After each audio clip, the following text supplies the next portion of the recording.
तो आज हम बात करने जा रहे हैं भारतीय राजनीति के एक बहुत बड़े मोड़ के बारे में।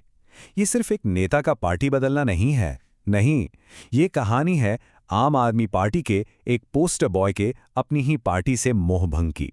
और यकीन मानिए, इसके झटके दूर तक महसूस किए जाएंगे।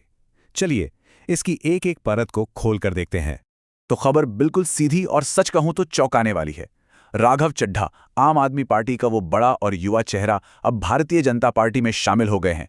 जी हां, एक ऐसा मूव जिसकी कुछ टाइम पहले तक तो कोई सोच भी नहीं सकता था।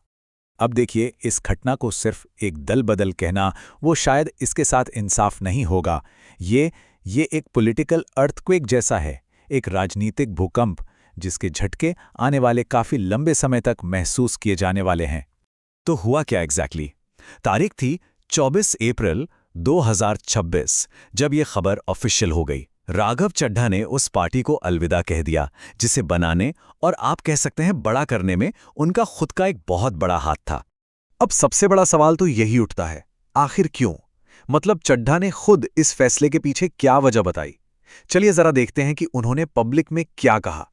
और ये बयान ये अपने आप में बहुत पावरफुल है। अपनी प्रेस कॉन्फ्रेंस में चड्ढा ने बस इस एक लाइन से आप कह लीजिए पूरी कहानी का रुख ही बदल दिया। उन्होंने कहा कि ये कोई पर्सनल एम्बिशन की बात नहीं है, नहीं, ये तो एक आइडियोलॉजिकल लड़ाई है। मतलब प्रॉब्लम उनमें नहीं बल्कि उस पार्टी में थी जिसमें वो अब तक थे। और इंटरेस्टिंग बात यह है कि चड्ढा ने किसी एक इंसिडेंट का जिक्र नहीं किया। उन्होंने एक वैचारिक दरार की तरफ इशारा किया। उन्होंने कहा कि पार्टी जो है वो अपने कोर प्रिंसिपल्स से, अपनी जड़ों से भटक गई है। उनका सीधा सीधा आरोप था कि अब नेशनल इंटरेस्ट की जगह पर्सनल गेन ने ले ली है। और ये जो मतभेद थे, ये कोई रातों रात पैदा नहीं हुए, बल्कि काफी टाइम से पनप रहे थे। लेकिन कहानी में एक ट्विस्ट है।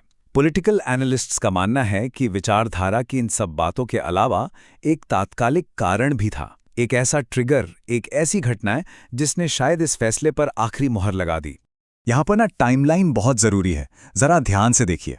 अप्रैल 2026 की शुरुआत में राघव चड्ढा को राज्यसभा में एपी के डिप्टी लीडर के पद से हटा दिया जाता है और फिर कुछ ही हफ्तों बाद 24 अप्रैल को वो पार्टी ही छोड़ देते हैं। अब आप ही बताइए, क्या ये महज एक संयोग हो सकता है?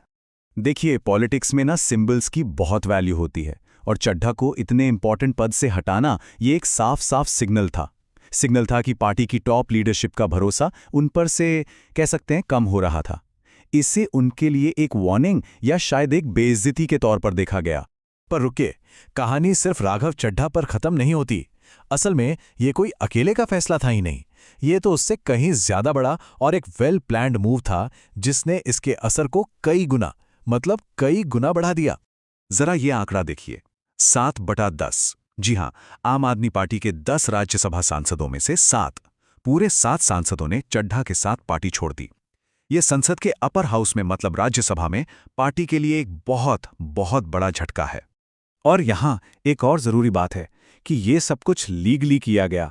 इस ग्रुप ने, जिसमें संदीप पाठक जैसे बड़े नाम भी थे, उन्होंने कॉन्स्टिट्यूशन के एंटी डिफेक्शन लॉ यानी दल बदल विरोधी कानून से बचने के लिए मर्जर का रास्ता अपनाया। इसके लिए 2/3 मेंबरों की सहमति चाहिए होती है, जो उनके पास थी। तो इस इतने बड़े पॉलिटिकल इवेंट के बाद अब आगे क्या हो रहा है? जाहिर सी बात है, दोनों तरफ से आरोप प्रत्यारोप का दौर तो चल ही रहा है और इसके जो लॉन्ग टर्म असर होंगे वो भी अब धीरे धीरे सामने आएंगे।